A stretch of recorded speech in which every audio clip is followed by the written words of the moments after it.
Welcome to VC Words on Wednesday. This is where I define for you a word or words in the venture capital space that can be confusing as a female founder out there raising investor capital. And so I'll define it for you and give you some clarity and hopefully help you feel some empowerment around the word and maybe feel a little bit more confident when you're out there talking to investors.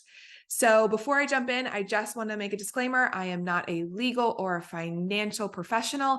And so everything I talk about in here is my opinion. So today we had a request and it is for the term pro rata rights.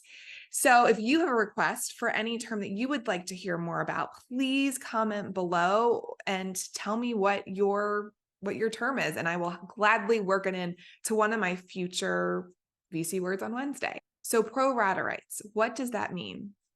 So it's typically not something you are going to see if you are doing a pre-seed, seed, safe, or convertible note. It's typically more something that you see if you are doing a equity round or a priced round, and it'll be built into the documents. But sometimes in a safe agreement or a convertible note, pro rata rights will be built in. You might, if you were going through an accelerator program and they are giving an investment as part of your participation in the program, you might see it built into their agreement, their term sheet. And so basically what it means, it is that the investor you're basically giving them the opportunity to invest in future rounds that you do. It is not an obligation. They are not committing to being a part of that raise. They merely have the opportunity to participate if they want to.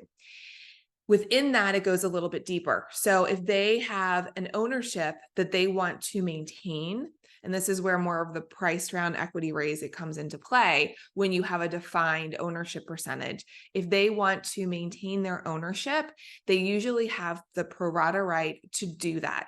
If they don't execute their pro rata rights, they could lose, not always, but they could lose the right to participate in future funding rounds that you do.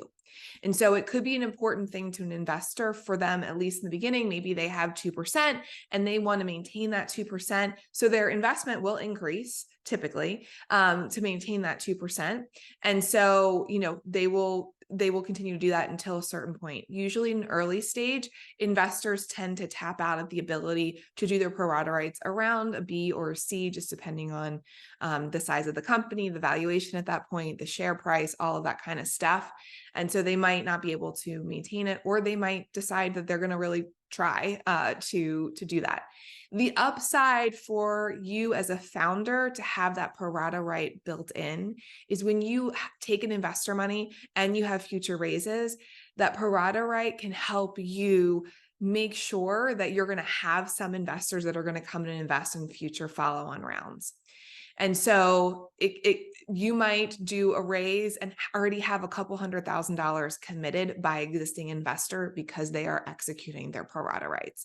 So there is an upside for you. There's really not a downside for founders to have pro rata rights built in. So why not include it? You can include it as a side letter in a safe or convertible note if you wanted to, so that you give them the option to participate in future funding rounds. And so, it's really, as a founder, there's nothing but upside. And so, it's just up to investors whether they want to take advantage of it or not. I hope that you found that information helpful, and I will see you next Wednesday. Bye.